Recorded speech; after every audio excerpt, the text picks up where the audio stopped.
想象一下，2025年的世界会是什么模样？第3次世界大战会突然爆发吗？俄乌冲突会烧向全球？中东是迎来和平还是陷入深渊？中国会发生什么翻天覆地的变化？一场新的全球瘟疫会再次让我们措手不及吗？这些问题是不是让你心跳加速，又充满了好奇？今天我要带你走进4位预言大师霍格、帕克、比格斯和龙书亮的智慧世界。他们像打开了一扇窗，用神秘的预言为我们勾勒出2025年的大势图景。从战争的阴云到文化的觉醒，从自然灾害到人类的希望，他们的洞见不仅扣人心弦，还能让我们普通人轻松看懂。准备好了吗？让我们一起揭开2025年的神秘面纱，看看这个世界的下一步究竟会走向何方。第3次世界大战会打起来吗？自从第2次世界大战结束，世界和平了好几十年，但人们心里一直有个疑问：第3次世界大战会不会突然发生？特别是在上世纪，美国和苏联冷战的时候，两边剑拔弩张，大家都害怕哪天核弹落下来，整个世界就没了。到了现在这个21世纪，虽然冷战结束了，但新的麻烦层出不穷，恐怖袭击，国家之间为了地盘和利益的争斗，自然灾害，还有传染病，这些都让人不安。尤其是在2025年的今天，世界局势依然复杂，大家都在问，第3次世界大战真的会打起来吗？如果会，什么时候，在哪里，因为什么而起呢？我们先来听听预言研究专家霍格的看法。他特别研究过一位16世纪法国的预言大师诺查丹马斯。霍格说，诺查丹马斯和其他一些西方预言家都提到，从20世纪开始，人类会经历3次世界大战。他认为，第3次世界大战不是不可能，而且2战结束的时间越长，这场大战离我们就越近。不过，具体时间和形势他也说不准。霍格研究了很多预言后，提出了一个想法：第3次世界大战的起点很可能是俄罗斯和美国再次闹僵的时候，就像冷战那样，双方互相瞪眼。而地点呢？他觉得中东最有可能成为导火索，也就是引发战争的关键地方。诺查丹马斯的预言里经常提到反基督、异教徒、阿拉伯这些词。霍格结合历史上的宗教冲突，尤其是伊斯兰教和基督教的恩怨，猜想以色列和伊朗之间的矛盾可能是关键。如果这两个国家打起来，美国和俄罗斯再掺和进去，事情就大了，很可能会变成全球性的战争。现在是2025年3月，我们来看看当前的情况。俄乌冲突还在继续，这场战争已经不只是俄罗斯和乌克兰的事，而是背后美国及西方国家跟俄罗斯及他的盟友之间的较量。俄罗斯的伙伴，比如朝鲜，已经派兵帮忙，伊朗送了很多无人机，甚至巴西、印度这些国家也跟俄罗斯走得更近，用贸易支持他对抗西方的制裁。所以这场战争已经牵扯了很多国家，如果控制不住，可能会变成更大的冲突，甚至动用核武器。回顾2024年11月，美国总统拜登允许乌克兰用美国提供的导弹打俄罗斯境内的目标，俄罗斯也不甘示弱，挥击了乌克兰，还是射了洲际导弹，幸好没装核弹头。现在到了2025年，新上任的美国总统川普面临的第一个大任务，就是要想办法让俄乌停火，别让战火烧到全世界。另外，中东的局势也很紧张。2024年，以色列对哈马斯、真主党和伊朗频频出手，到现在还没消停。霍格说的那些可能引发世界大战的因素，目前一个都没解决。所以，第3次世界大战的阴影依然笼罩在我们头顶。俄乌冲突今年会怎么样？接下来，我们请出另一位预言家帕克，他被誉为英国当代诺查丹马斯。他通过冥想看到了2025年的俄乌战争走势。他说，今年1月战争不仅没停，反而更激烈了。乌克兰的无人机像流星一样划过夜空，炸俄罗斯的军事基地和炼油厂，火光冲天，空气里满是烧焦的味道。帕克之前就准确预测过俄乌战争的爆发，这次他的预言如果成真，接下来的几个月，世界可能会迎来让人心跳加速的变化。他还说，川普上台后想快速调停这场战争，但事情没那么简单。双方能达成大家都满意的和平协议，可能要等到2025年年底。在帕克的预言里，川普努力斡旋后，战争的结局是这样的：俄罗斯只能拿到乌克兰东部一块窄窄的地盘，就像两国之间的缓冲带，比他现在占的地方小得多。这块地会一直连到克里米亚，俄罗斯能保住那里的海军基地，乌克兰则拿回克里米亚的一部分，还从俄罗斯那儿得到一笔赔偿金。不过，乌克兰想加入北约的愿望估计实现不了。普京虽然没打赢，但也能在国内吹嘘一番，稳住自己的地位。帕克觉得，俄乌战争不会直接变成第3次世界大战，但他看到一个奇怪的画面：战争刚平息不久，美国驻欧洲的军队开始撤走，而俄罗斯又跟另一个国家起了冲突。这场新冲突有多大，帕克看不清楚，暂时没法判断。他开玩笑说，这可能是第2次俄乌战争。现在是3月，战争还在进行，帕克的预言正在一步步展开。我们拭目以待，看看今年会怎么发展。3. 中东局势，和平还是战争？帕克的目光不仅停留在俄乌，还看向了中东。他预言2025年，以色列一直想摧毁伊朗的核设施，就是制造核武器的工厂，而且真的成功了。这次行动为什么能成功？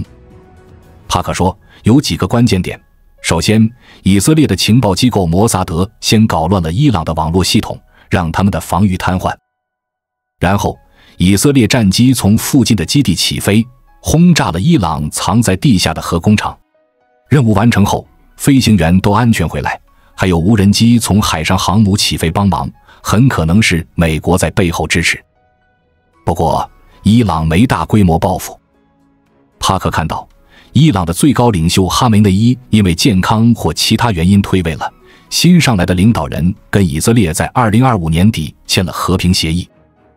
以色列还扩大了地盘，把加沙、约旦河西岸和黎巴嫩边境的一些地方都划进了自己的版图。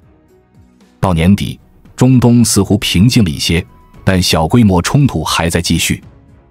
帕克没说2025年会不会爆发第3次世界大战。他既看到了和平的希望，也看到了新冲突的苗头。4. 中国的大变化。预言家帕克不仅关注了俄乌冲突和中东局势，他的目光还投向了中国。他预言2025年的中国会发生天翻地覆的变化，涉及政治、军事、经济和文化等多个方面，简直是大手笔。在我们进一步探索之前，我们有一个激动人心的消息要告诉大家，我们已经开通会员功能了。现在您可以加入我们的会员大家庭，享受会员专属影片和更多独家内容。别忘了关注才知道，并点击小铃铛，我们将继续揭示更多关于金钱的真相，助你迅速实现财务自由。我今天先挑文化这部分来说，用简单的话把帕克的看法讲明白，让大家都能听懂。帕克在冥想中看到了一幅很有意思的画面，中国一开始就像一团软乎乎的泥巴瘫在那里，看起来没什么活力，好像被什么压得动弹不得。但就在这片泥地上，突然出现了一群女子，她们开始跳舞，舞姿优美轻盈，像春风吹过，把沉闷的气氛一下子吹散了。帕克说，他早在2010年就看到过这个景象，当时就觉得这可能是个象征，预示着中国会在未来迎来一场大变化，尤其是在文化上。现在到了2025年3月，他认为这个变化正在悄悄发生。那么，什么是文化觉醒呢？简单来说，就是人们开始重新思考自己的生活方式和价值观，不想再被老规矩绑住，而是追求一些更有意义、更自由的东西。帕克觉得这场觉醒可能跟某种精神运动有关。所谓精神运动，可以理解为一种思想上的潮流，比如大家开始关注内心的平静，或者把传统的东西拿出来，重新打磨成新的样子。这种变化不会像战争那样轰轰烈烈，但会像水一样慢慢渗透进生活里，影响越来越大。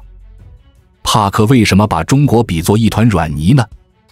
这可能是在暗示，之前有一段时间，中国的文化有点沉寂，或者被一些框框限制住了。就像泥巴虽然有潜力，但需要有人去捏出形状。而那群跳舞的女子就是新力量的象征，她们带来了活力和创意，把这片泥地变成了一个充满可能的舞台。这个比喻挺有画面感，也让人忍不住去想，2025年的中国会不会真的像他说的那样，在文化上迎来一个转折点？现在是2025年3月，春天刚开始，正是万物复苏的好时候。如果帕克的预言靠谱，我们或许能从身边找到一些线索。比如，今年有没有什么新的文化活动特别受欢迎？有没有年轻人开始用不一样的方式表达自己，比如拍短视频、写歌或者办展览？又或者一些老传统被重新包装，变成了大家喜欢的新潮流？这些都可能是文化觉醒的苗头。当然，这种变化不会立马跳到你眼前，它更像是种子发芽，慢慢长大，需要我们留心观察。帕克还提到，这场觉醒会打破过去的束缚。束缚可能是那些让人觉得压抑的规矩，或者是大家早就习惯的思维方式。比如，以前可能觉得文化就是老一套，没什么新鲜的，但现在有人跳出来说，我们能不能换个玩法？这种打破常规的想法，可能就是觉醒的开始。现在才3月，离年底还有不少时间，我们完全可以看看，今年会不会真像帕克说的那样，在文化上跳起一场精彩的舞蹈。5. 全球性瘟疫，新的威胁。说完国际大事，我们再看看瘟疫的预言。自从2020年新冠疫情开始，这个话题就一直让人揪心。预言家比格斯是一位基督教牧师，他曾在2024年4月发布一个惊人预言。他说，他梦到自己开车去商店，刚停好车，周围突然变了样，停车场里全是帐篷，里面放着军用床，床上躺着盖着白布的人，显然都去世了。护士和军人穿着防护服，戴着防毒面具忙来忙去，像在打一场生化战。比格斯还看到医院里挤满了病人，医生护士忙不过来，连军医都上了。病人情况很糟，显然得了种治不好的病。梦里有个声音告诉他，这是一种新病毒，比新冠可怕得多，传播快，死亡率也高。比格斯醒来后觉得这是神给他的警示。他看到病人身上有黄色雾气，健康人没有。神说，这病毒从欧洲开始会传遍全球，可能夺走3.5亿人的命。美国可能会死3000万人。他还看到一些人被白光保护，病毒伤不了他们，这些人是神选中的。几个月后，比格斯又梦到某个春天，川普宣布一种新病毒袭击美国。因为没疫苗，国家只能封锁，商店被抢空，比新冠时严重得多。他说，这病毒像飓风，把人类推向风暴中心。现在是2025年3月，春天刚开始，这个预言会不会成真？6. 火山与海啸，日本的危机。预言家帕克不仅关注了国际局势和瘟疫，他还特别对日本发出了警告。他预言2025年从1月到7月，日本要小心一场大灾难。他的依据是什么呢？帕克说，他在2024年7月的冥想中看到，日本和美国之间的太平洋板块上空笼罩着一片乌云，随后灾难爆发，地壳剧烈变动，甚至可能引发富士山的火山喷发。现在是2025年3月13日，时间已经过去了2个多月，接下来的几个月对日本来说，可能真的会很关键。让我们把这个画面想象一下，富士山是日本的标志性山峰，平时安静地站在那里，像个沉睡的巨人。但如果它突然喷发会怎样？熔岩喷涌而出，火山灰遮天蔽日，附近的村庄和城市都会受到威胁。帕克看到的太平洋板块异动，指的是地球深处的板块活动。这种活动如果剧烈起来，可能不只是火山喷发，还会引发地震之类的大麻烦。日本本来就处在地震带上，这种预言听起来让人有点心里发毛。不仅帕克有这样的预言，日本漫画家龙树亮也看到了类似的景象。龙树亮在自己的自传《我所看到的未来》里记录了很多梦境，有些已经成真，比如他曾预言过一些自然灾害。而还没实现的梦境中，有一个特别让人注意。他说，日本和菲律宾之间的海底板块会发生巨大变动，导致一场前所未有的大海啸袭击日本。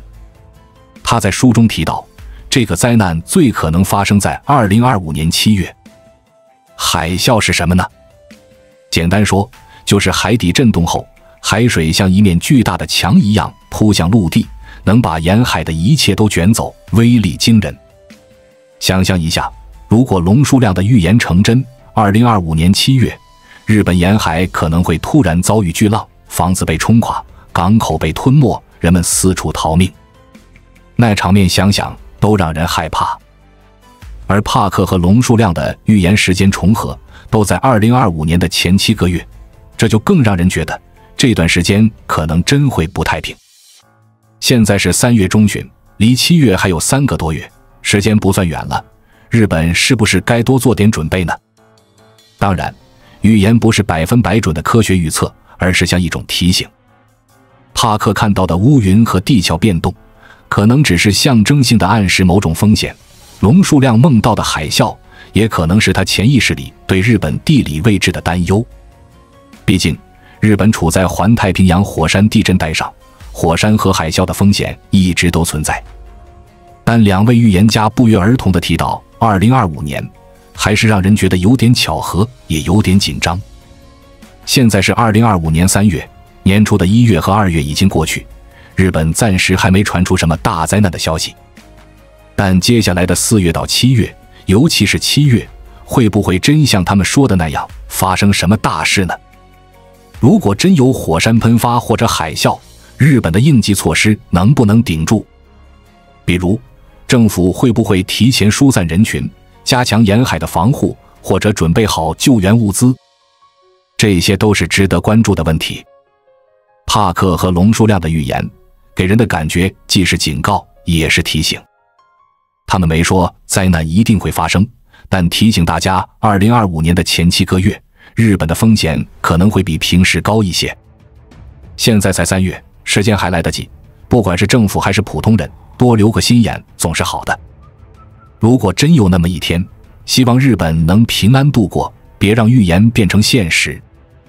总的来说，这段关于火山和海啸的预言，让2025年的日本蒙上了一层神秘又紧张的色彩。接下来的几个月会发生什么？是风平浪静，还是惊涛骇浪？